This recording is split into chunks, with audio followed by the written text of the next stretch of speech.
ভারতের রাজনৈতিক অবস্থা এতটা শোচনীয়, এটা দেখে আমার করুণা হয়।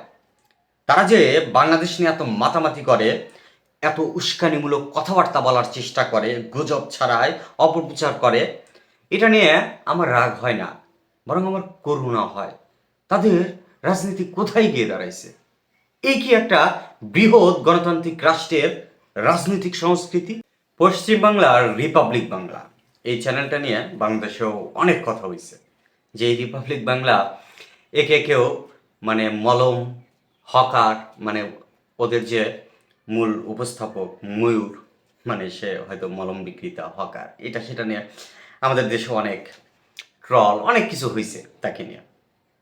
কিন্তু ব্যাপারটা হচ্ছে যে এই জিনিসটাকে, অর্থাৎ রিপাবলিক বাংলাকে সিরিয়াসলি নেব আবার নেব না।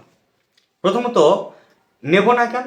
যে এটা একেবারে মানহীন কাজ তারা করে। এটা সত্য যে আমার বাংলাদেশের গ্রাম বাংলার যে পল্লী এলাকার নিউজ চ্যানেলগুলো পাওয়া যাবে, যেগুলো ইউটিউব ভিত্তিক গ্রাম বাংলার নিউজ চ্যানেলগুলো, তাদের মানও ওই রিপাবলিক বাংলার থেকে ভালো, এটা সত্য।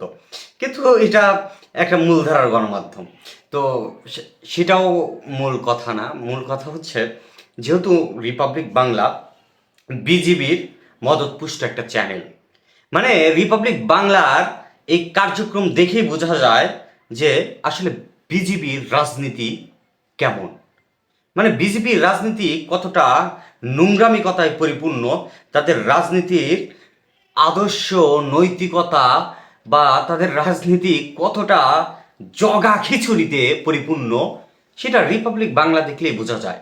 যে একটা রাষ্ট্রের রাজনৈতিক দল বা তাদের চিন্তাধারা, তাদের প্রেজেন্টেশনটা এত নিম্নমানের হইতে পারে, মানে এ থেকে বোঝা যায় যে ভারতের রাজনৈতিক সংস্কৃতি অবস্থা কি, তাদের রাজনৈতিক অবস্থা কোথায় গিয়ে দাঁড়াইছে। ভারতের রাজনৈতিক অবস্থা এতটা শোচনীয়, এটা দেখে আমার করুণা হয়। তারা যে বাংলাদেশ নিয়ে এত মাতামাতি করে, এত উস্কানিমূলক কথাবার্তা বলার চেষ্টা করে, গুজব ছড়ায়, অপপ্রচার করে, এটা নিয়ে আমার রাগ হয় না, বরং আমার করুণা হয়। তাদের রাজনীতি কোথায় গিয়ে দাঁড়াইছে? এই কি একটা বৃহৎ গণতান্ত্রিক রাষ্ট্রের রাজনৈতিক সংস্কৃতি? আমাদের রিপাবলিক বাংলা নিয়ে কথা বলতে হবে। রিপাবলিক বাংলা ভারতের রাজনীতির চিত্র তুলে ধরে, তারা তাদের মুখোশ আসলে তুলে ধরে। তারা বাংলাদেশকে নিয়ে অপপ্রচার, গুজব ছড়াইতে গিয়ে তারা মূলত তাদের নিজেদের পরিচয় তারা প্রকাশ করে যে আসলে তারা কেমন।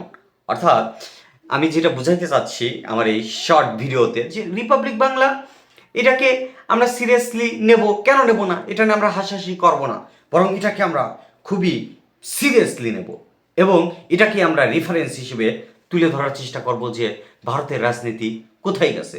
এর জন্যই তো ভারতের সাথে কারো সম্পর্ক নাই। নেপাল একটা হিন্দু প্রধান দেশ, তাদের সাথে সম্পর্ক নাই। শ্রীলঙ্কার সাথে সম্পর্ক নাই। এমনকি মালদ্বীপ, তারাও তাদের সেনাবাহিনীকে তাড়িয়ে দিয়েছে। তো সুতরাং রিপাবলিক তাদের জনগণের কণ্ঠস্বর এমনই। অর্থাৎ এ থেকেই বোঝা যায় যে ভারতের রাজনীতি কোথায় গিয়ে দাঁড়াইছে। মানে তাদের দাদাগিরি করার স্বভাব সেটা এখনো আছে, কিন্তু তারা তারা নিজেরাই এমন এক অবস্থায় গিয়ে দাঁড়াইছে, তাদের রাজনৈতিক সংস্কৃতি কোথায় গিয়ে দাঁড়াইছে, এটা তারা নিজেরাই একটু ভাবুক, চিন্তা করুক তাদের অবস্থা কি। মানে তাদের কি লজ্জা, হায়া, শরম বলতে কিছু নাই, কিছু নাই, কিচ্ছু নাই।